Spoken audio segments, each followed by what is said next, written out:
বিসমিল্লাহির রহমানির রহিম। সকল প্রশংসা আল্লাহর, সকল ক্ষমতার মালিক আল্লাহ মহান। আসসালামু আলাইকুম আমার প্রাণ প্রিয় সকল আপনজন, আপনারা কেমন আছেন? আলহামদুলিল্লাহ আলহামদুলিল্লাহ আমরা ভালো আছি। আমি চাই প্রত্যেকটা মানুষই ভালো থাকুক, আর এটা এমন একটা মাধ্যম, এখান থেকে আমরা পাত্রপাত্রীর সন্ধান দিয়ে বিয়ের ব্যবস্থা করি। আমি সবসময় মনে করি যারা আমাদের কাছে আসছেন আপনারা আমার আপনজন, আমার সন্তানের জন্য যেটা করবো আমি সবার জন্য সেটাই মনে করি। তাই আমি আপনাদেরকে একটাই অনুরোধ করব, আপনারা যারা বিবাহযোগ্য আছেন আপনারা আমাদের সাথে যোগাযোগ করে ইনশাল্লাহ আমাদের অফিসে এসে আপনারা সেবা নিতে পারেন। তবে অবশ্যই আমি মনে করি যে আপনাদের সাহায্য সহযোগিতা না হলে আমি আর এটা কাজটা কমপ্লিট করতে পারবো না। আলহামদুলিল্লাহ আলহামদুলিল্লাহ আলহামদুলিল্লাহ, আল্লাহ মহানের কাছে হাজারো লক্ষ কোটি শুকরিয়া আদায় করছি। আল্লাহর নামে কাজ শুরু করলাম। আমি আমার আল্লাহর করে সালামা দোয়া পৌঁছে দিলাম, আমার প্রিয় নবীজির রওজা মুবারকে সালামা দোয়া পৌঁছে দিলাম, হযরত শাহজালাল শাহপরের সালামা দোয়া পৌঁছে দিলাম, আজমির শরীফের সালামা দোয়া পৌঁছে দিলাম। আল্লাহ কবুল আর মঞ্জুর করে নেক। আমার এখানে যারা যে আশায় আসতেছে আল্লাহ যাতে তাদের আশাগুলি আল্লাহ পূরণ করে দেয়। আমি সবসময় মনে করি মানুষের কল্যাণের মাঝেই সকল শান্তি, এবং প্রত্যেকটা যে যে প্রফেশনে থাকবে তার মেধা সততা দিয়ে কাজ করতে হবে। আমি অবাক হয়ে যে অনেকেই বলে যে এখানে যে সমস্যা ওখানে, আসলে সমস্যাটা আপনারা নিজেরাই একটু, আমি চাই আমি যেটাতে উপকৃত হব আমি সেটা আরও 10 জনকে বলবো, যেটা খারাপ সেটা আমি আস্তে করে এটা কখনো আমি ডিসপ্লেও করবো না। তো আমি একটাই আল্লাহর কাছে শুকরিয়া জানাই, যারা আমার ভিডিওটা দেখে অবশ্যই মাশাআল্লাহ আলহামদুলিল্লাহ বলবেন, এবং আল্লাহ যাতে এই ভিডিওটা কোনো খারাপ মানুষের চোখে যাতে না পড়ে। কারণ আমি যেহেতু হাদিসে লেখা আছে একটা বিয়ে দিলে হজের সমান সওয়াব, আপনারা মানে এগুলি আবার মাশাআল্লাহ বলতে হয়, নজর লেগে যায়। আলহামদুলিল্লাহ অসংখ্য বিবাহ ইনশাল্লাহ সম্পন্ন হচ্ছে নিবিড়ভাবে। আপনারা হোয়াটসঅ্যাপ পাঠাচ্ছেন, ইমেলে পাঠাচ্ছেন, আমরা ইমেলে লিখে লিখে তাদের জীবনসঙ্গী একটা ফোন নাম্বার দিয়ে দিচ্ছি, বিয়ে হয়ে যাচ্ছে আলহামদুলিল্লাহ আলহামদুলিল্লাহ। সবসময় আপনারা কখনো আমি একটু সিক্রেট বলি, আমার ভাই ও বোনরা যারা আমার ভিডিওটা দেখে হয়তো তাদের কাজে লাগবে। হ্যাঁ, আপনারা অনেক সময় মনে করেন যে আপা আমার বিয়েটা দিয়ে দেন, আমি সব আপনাকে এই দিব সেই দেবো, বিশাল অঙ্কের টাকা দিব। এই যখন মাথার ভিতরে এই চিন্তাটা থাকবে, আরে কবুলটা বললেই তো আমি এত টাকার মালিক হয়ে যাব, এই চিন্তাটা করেই কিন্তু দেখা যাবে যে আপনাকে যাচাই বাছাই ছাড়াই হয়তো একটা আমি আপনাকে দিয়ে দিলাম, তখনই কিন্তু মানুষের অপরাধটা সৃষ্টি হয়। কিন্তু আমি সবার মনের ভাষা, তাদের অন্তরের ভাষা বুঝে আমি বলি যে আমাদের যেটা আপনাদের জন্য আমি এই মেনটেনেন্স খরচটা আপনি দেন, কাজ হওয়ার পরে আপনি আপনার খুশি মতো দিয়েন। তার মানে মেনটেনেন্স খরচ দেওয়াতে কিন্তু আমি আপনাকে কাঙ্ক্ষিত একটা পাত্রী মিলিয়ে দিচ্ছি। আমার ওই চিন্তাটা থাকবে না যে আপনাকে তারা, অনেক সময় দেখা যায়, আমি তো আজ পর্যন্ত আমি সততার সহিত করছি, যে যেই যা আছে তাই আমি বলে এবং তাদেরকে সরাসরি কন্ট্যাক্ট নাম্বার দিয়ে আপনাদের ব্যবস্থা করে দিচ্ছি।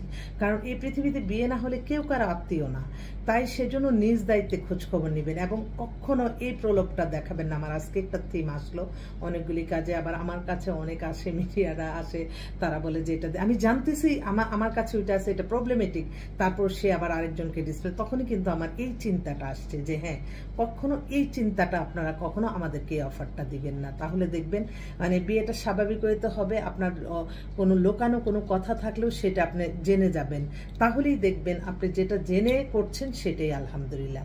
এটা জাস্ট আমার একটা অভিজ্ঞতা থেকে আমি বললাম।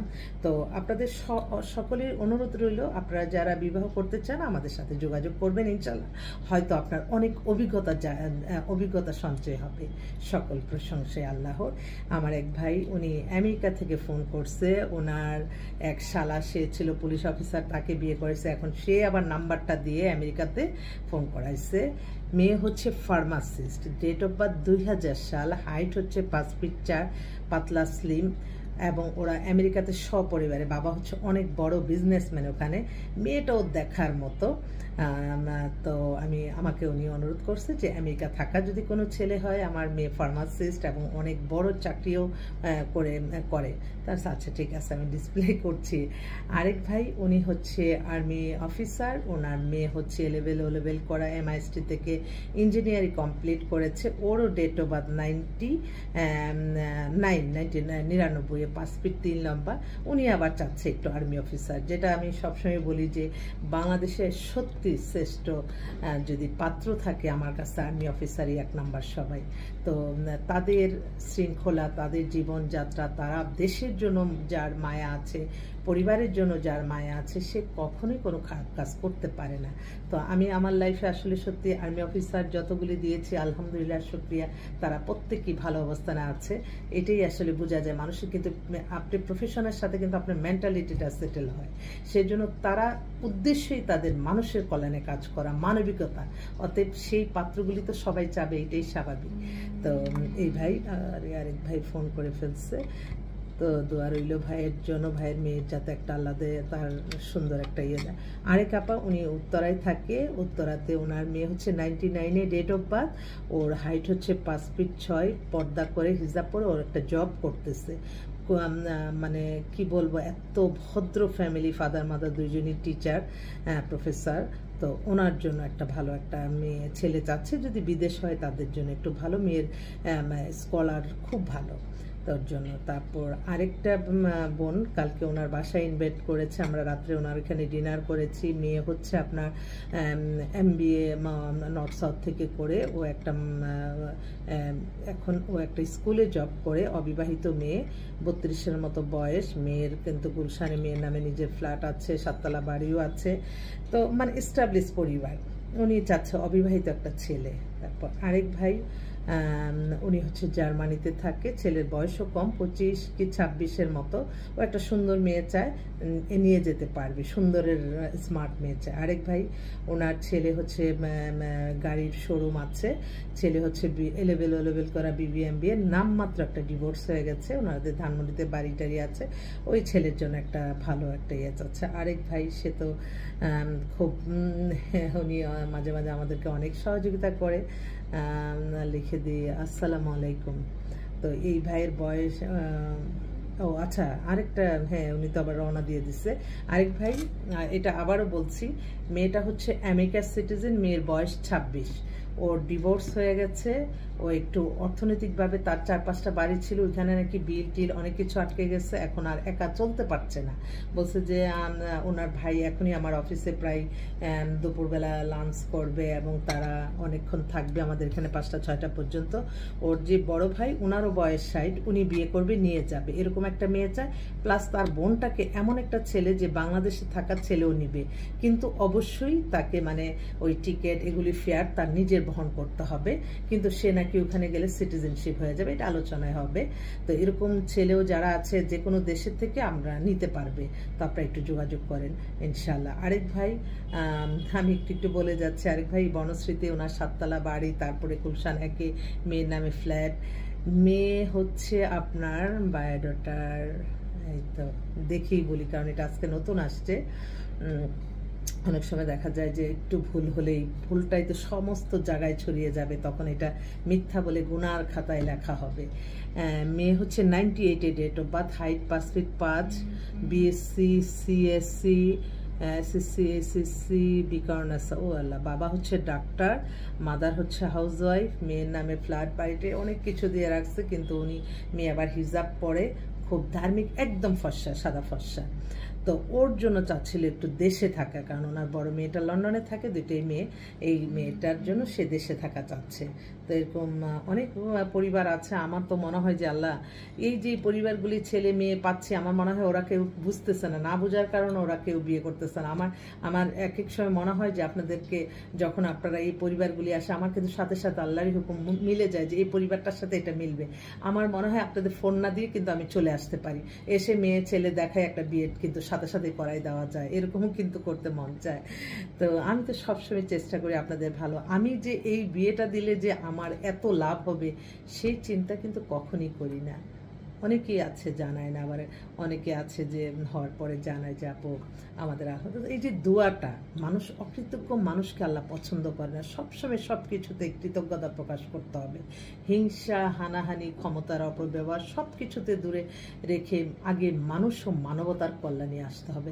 আমি সবসময় সেটাই চেষ্টা করি যে এত অর্থবিদ, এখন এই যে আমাদের যে এজ 55-60-এর মধ্যে, তাদের আর কি থাকতে পারে? হয়তো প্রতিদিন আমি আপনাদের মাঝে আসি একই ড্রেসে না আসতে পারলে, আমি সবসময় না আমি খুঁজে খুঁজে বের করি যে অল্প চাহিদা, সামান্য চাহিদা, আমাদের একটা সামান্য চাহিদা, কিন্তু পরিশ্রম কিন্তু অনেক। আমি কিন্তু কখনো আমার নিজের পরিশ্রম মেনটেনেন্সের জন্য, আমি কখনো আমার বিলাসিতার জন্য, আমার এক একটা পাত্র এবং পাত্রীর জন্য আমাদের এক একটা খরচই আছে। আপনারা মনে করেন 20-30 হাজার টাকাও চলে যায়, কিন্তু সেটা আমি কিন্তু আপনাদের সবসময় আপনাদের কষ্টটা আমি বুঝি। হাজার কোটি, এখন লক্ষ কোটি, হাজার কোটির কথা শুনতেছি, আর আমরা নিয়েই বসে আছি। তারপরে যখন কিছুটা বিবেকবান মানুষকে কিন্তু আল্লাহ পছন্দ করেন। আপনাদেরও বিবেক আসতে হবে। কি আপাকে তো সারাক্ষণ আমরা সারাক্ষণ তাকে মেন্টালের মধ্যে রাখি, আমাদেরকে এত এত সেবা দিচ্ছে, ওনার তো একটা প্রাপ্য আছে, ওনার একটা মেনটেনেন্স আছে। এই বিবেকটা যাদের নাই তারা আমাদের কাছে এসে কোনো লাভ নাই। দেখি একটা ফোন আসছে। হ্যালো হ্যালো, ওয়ালাইকুম আসসালাম, কি অবস্থা? অফিসে আসবা?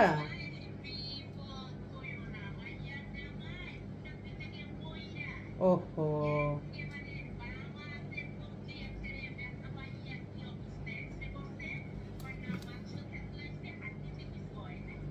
এখন কোথায় আছো তুমি?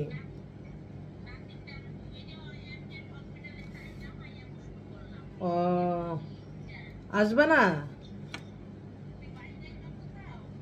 বের তো হইতাম, তুমি আসলে 2টার দিকে বের হবো আর কি। আসো। আচ্ছা, আমি একটু ভিডিও করতেছি, একটু পরে কথা বলি। হ্যাঁ, আচ্ছা। হুম।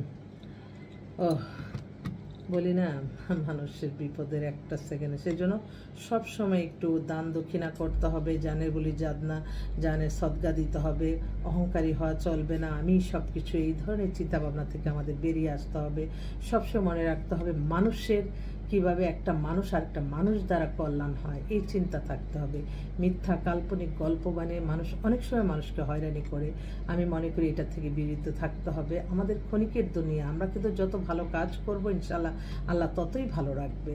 কোনো মিথ্যা অহংকার কাল্পনিক গল্প বানিয়ে আরেকটা মানুষের রিজিক নষ্ট করা, আরেকটা মানুষকে হয়রানি করা, এগুলি থেকে দূরে থাকতে হবে।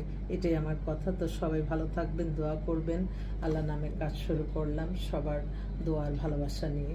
আসসালামু আলাইকুম।